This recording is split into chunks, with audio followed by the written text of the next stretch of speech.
Baiklah, Assalamualaikum warahmatullahi wabarakatuh. Kami dari kelompok satu mata kuliah Elektronika Dasar 2 akan menjelaskan materi yang bertujuan penguat gandeng DC biasa. Kami kelompok satu yang beranggotakan yang pertama yaitu Anissa Dwi Anggreni dengan NIM 21034047. Yang kedua adalah Aura Azahra dengan NIM 21034045. Yang terakhir adalah Cahaya Rahadi dengan NIM 21034047 dengan nasib mengampu Pak Marizuan MSI. Baiklah, di sini kita akan membahas 6 topik, yaitu pertama gambar rangkaian, yang kedua adalah analisis DC, yang ketiga desain titik kerja transistor, yang keempat adalah analisis AC, yang kelima pengaruh pembebanan pada keluaran, dan yang terakhir adalah contoh soal dan pembahasan. Baiklah, materi pertama yang akan dijelaskan oleh pada Anissa Dwi Anggreni, pada Anissa dipersilahkan.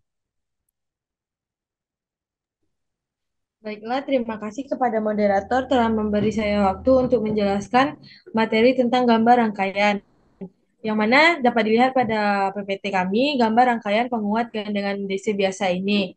Dari gambar rangkaian terlihat pergandengan dari dua buah transistor, yang mana kaki kolektor transistor pertama terhubung dengan kaki base dari transistor kedua. Hubungan inilah yang disebut dengan gandengan biasa.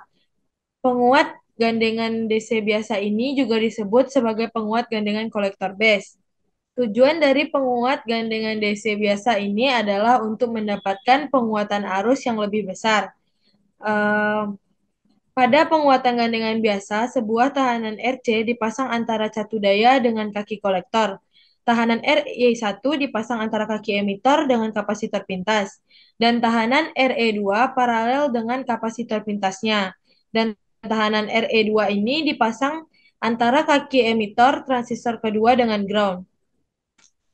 Selanjutnya yaitu ada RB2 yang merupakan sebuah potensiometer yang digunakan untuk mencari nilai VCE-nya. Dan untuk mendapatkan hasil output diletakkan probe osiloskop pada kaki C2.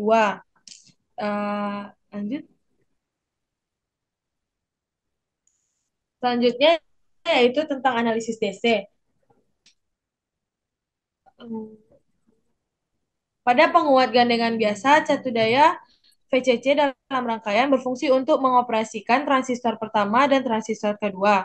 Besar tegangan DC pada loop keluaran memenuhi persamaan berikut, yaitu VCC sama dengan IE2 kali RE2 ditambah dengan VCE2. Sedangkan besar arus yang dialirkan ke emitor transistor kedua memenuhi persamaan berikut, yaitu IE2 sama dengan VCC dikurang VCE2 dibagi dengan RE3. Lanjut. Untuk mencari nilai VC1 dapat dicari dengan VC1 sama dengan VB2 sama dengan VBE2 ditambah IE2 ditambah RE2. Sedangkan besar arus yang mengalir melalui kolektor dan emitter transistor 1 memenuhi persamaan berikut, yaitu IE1 sama dengan VCC dikurangi dengan VC1 dibagi dengan RC1. Lanjut.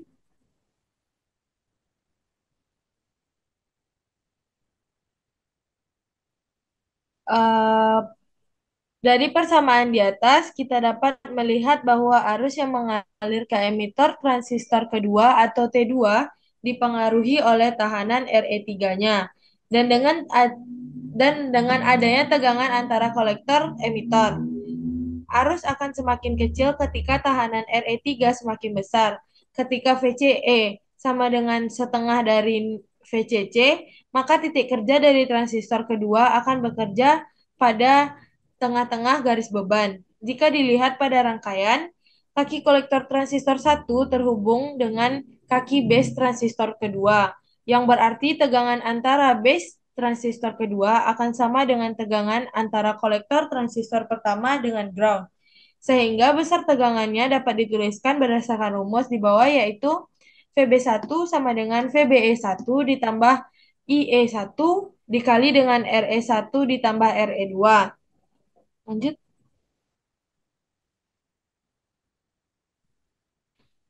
Arus listrik yang mengalir pada emitor transistor pertama dipengaruhi oleh besar tegangan antara kolektor transistor pertama dengan ground dan juga tahanan RC1-nya. Selanjutnya, arus listrik DC yang mengalir melewati RE1 dan juga RE2. Beda potensial yang terjadi antara base transistor satu memenuhi persamaan FB1 sama dengan FBE1 ditambah dengan IE1 dikali dengan RE1 ditambah RE2.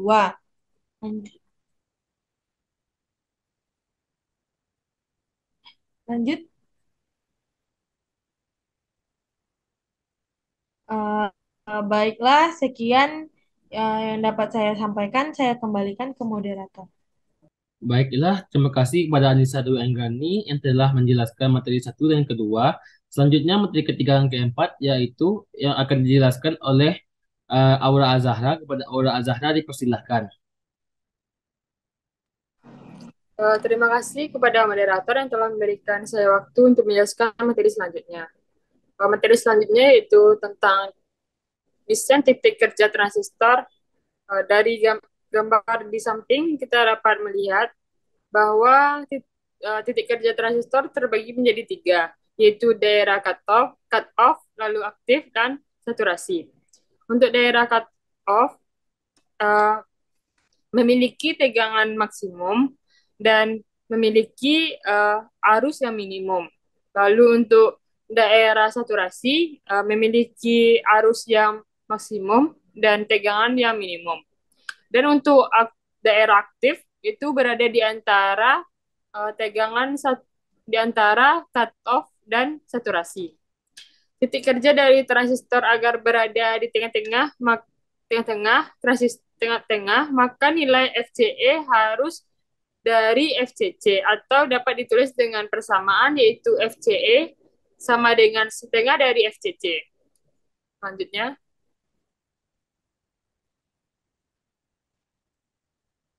lalu cara desain titik kerja transistor. Dari rangkaian di samping, kita dapat mencari nilai FCE dengan mencari setengah nilai dari FCC dengan mengatur besar RB2, yaitu dari potensiometer, dan besarnya diukur oleh multimeter digital. Selanjutnya. Dan untuk materi selanjutnya yaitu analisis AC menggunakan gandeng DC biasa. Yang pertama yaitu impedasi masukan penguat. Ketika penguat gandeng DC biasa bekerja pada frekuensi tengah, maka penguatan dari penguat tidak dipengaruhi oleh frekuensi sumber. Pada kasus ini kapasitor atau C1 dan kapasitor atau C2 dapat diabaikan. Arus akan mengalir ke dalam RS dan RB. Untuk mencari RI sama dengan RB paralel dengan RIT, dan untuk mencari FIT yaitu IB1 dikali HIE ditambah IE1 dikali RE1. Dan untuk mencari FI1 sama dengan HIE ditambah I1 ditambah beta dikali RE1. RIT sama dengan FI1 dikali IB1 sama dengan HIE ditambah 1 ditambah beta dikali RE1. Dan RIT sama dengan 1 ditambah beta dikali RE1 ditambah RE1. Next. Lalu untuk penguat dari penguat gandeng biasa. Penguat dari penguat gandeng DC biasa sangat dipengaruhi oleh penguatan arus kedua transistor. RC, tahanan antara base dengan ground, transistor 1 dan transistor 2. Lalu untuk tahanan RE3, antara base transistor kedua dengan ground, terdapat tahanan yang bisa disebut RIT, yang merupakan perbandingan dari tegangan masuk pada transistor kedua dengan arus yang terdapat pada base transistor kedua, sehingga didapatkan rumus tegangan keluaran berikut. V0 sama dengan beta 1 dikali 1 ditambah beta 2, RC paralel dengan RIT 2, kali RE3 paralel dengan ROE2 per RIT1 dikali RIT2 dikali FIT. Tegangan keluaran dan tegangan masukan yang telah didapatkan bisa digunakan untuk mencari penguat dari penguat ganda biasa, yaitu Kv sama dengan beta 1 dikali 1 ditambah beta 2, RC paralel dengan RIT2 dikali RE3 paralel dengan ROE2 per RIT1 kali RIT2. Next. Dan untuk impedansi keluaran dari penguat gandeng biasa, dalam menentukan impedansi keluaran maka tegangan sumber dihubungkan singkat. Dalam hal ini, tegangan keluaran diasumsikan sebagai sumber tegangan baru. I0 sama dengan IE2 ditambah IRE3 sama dengan V0 sama dengan V0 per RE3 paralel dengan ROE2 ditambah 1 ditambah beta 2 dikali IBE2. 1 per RO sama dengan 1 per RE3 paralel dengan ROE2 ditambah 1 per HIE2 ditambah RC per 1 ditambah beta 2. RO sama dengan RE3 paralel dengan ROE2 paralel dengan HIE2 ditambah RC per 1 ditambah beta 2. RO sama dengan RE paralel dengan RE2 dikali RC per 1 ditambah beta 2. Next. Sekian yang dapat saya sampaikan. Saya kembalikan kepada moderator. Baiklah, terima kasih kepada Aura Zahra telah menjelaskan materi ketiga dan keempat. Selanjutnya materi kelima dan keenam akan saya bahas sendiri, yaitu pengaruh pembebanan pada keluaran. Apabila pada keluaran diberikan beban RL, maka akan menyebabkan tegangan keluaran berkurang. Nilai tahanan yang semakin besar akan menyebabkan tegangan keluaran terbeban juga semakin besar pula. Dan jatuh tegangan yang terjadi akan semakin kecil. Agar jatuh tegangan menjadi kecil, maka dapat diakali dengan cara mengusahakan impedansi keluaran penguat jauh lebih kecil dari tahanan beban. Baiklah, lanjut pada yang terakhir adalah contoh soal dari materi kita ini. Di sini dapat soal bahwa pada penguat gandengan DC biasa diberi nilai tahanan RE1 sama dengan 68 ohm dan RE2 sebesar 470 ohm dan RE3 sebesar 1 kilo ohm. Lanjut RC1 sama dengan 3,3 kilo ohm dan tegangan VCC sama dengan 9 volt. Berdasarkan komponen tersebut, tentukanlah yang pertama, hitunglah nilai IE pada rangkaian gandengan DC biasa ini. Yang B, hitunglah nilai RB1 dan RB2. Yang ketiga adalah hitunglah besar nilai VC1 dan VB1. Yang terakhir, tentukanlah komponen-komponen rangkaian agar titik kerja transistor berada di tengah-tengah garis beban.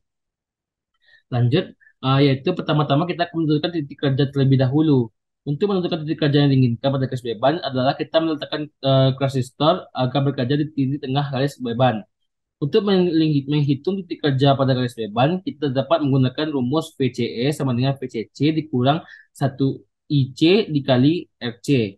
Karena titik kerja yang diinginkan berada di tengah-tengah garis beban, maka VCE pada setiap transistor harus sama, yaitu sebesar VCE sama dengan VC setengah dari VCC, yaitu bernilai 4,5 volt.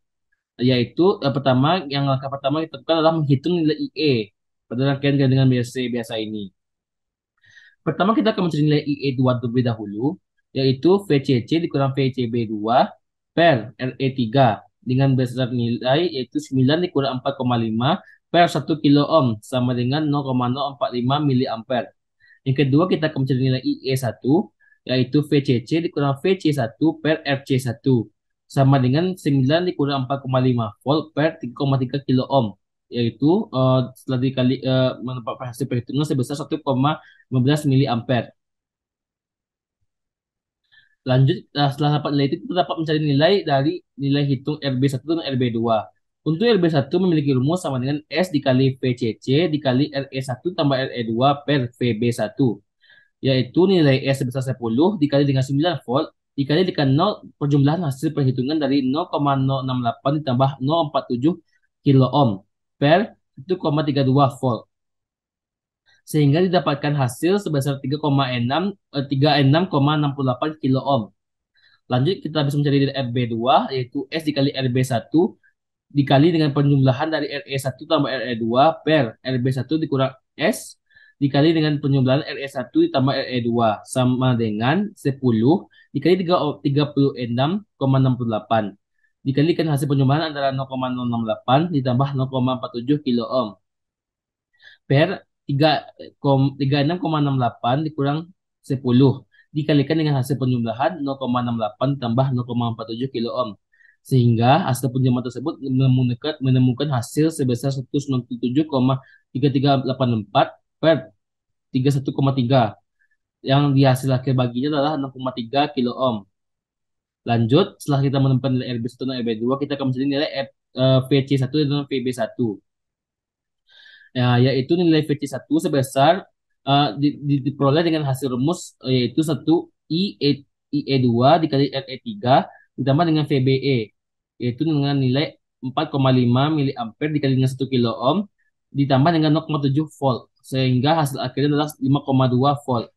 Lalu VB1 yaitu IE1 dikalikan dengan RE hasil penjumlahan dari RE1 ditambah RE2 ditambahkan dengan VBE yaitu sama dengan 1,15 miliampere dikalikan dengan penjumlahan hasil dari 0,68 ditambah 0,47 kilo ohm lalu ditambahkan lagi dengan 0,7 volt sehingga didapatkan hasil 1,15 volt. Nah, dari rangkaian penguat dengan DC biasa ini akan ditemukan nilai-nilai komponen yang kita ketahui awal tadi dan yang telah kita ketahui dari hasil perhitungan. Nah, kita dapat merancang bagian rangkaian penguat DC ini sebagai berikut. Dengan nilai sebesar RE1 sebesar 68 ohm, yang kedua RE2 470 ohm, yang ketiga RE3 sebesar 1000 ohm, yang keempat VCC sebesar 9 volt, yang kelima IE1 sama dengan 1,15 miliampere, yang keenam FBE sebesar 0,7 volt, dan IE2 sebesar 0,045 miliampere, IE1 sama dengan 1,15 miliampere, RB1 sebesar 36,68 kilo ohm, RB2 sebesar 0,3 kilo ohm, dan VC1 sama dengan 5,2 volt, dan VB1 sama dengan 1,15 volt. Maka dengan nilai tersebut kerja pada kedua transistor berada di tengah garis beban dengan nilai besar VCE sebesar 4,5. Baiklah, sekian dari hasil diskusi kami mengenai gandengan DC biasa. Kami dari kelompok 1 memohon maaf jika ada kesalahan dan kekurangan dalam hasil diskusi kami. Kami akhiri. Wassalamualaikum warahmatullahi wabarakatuh.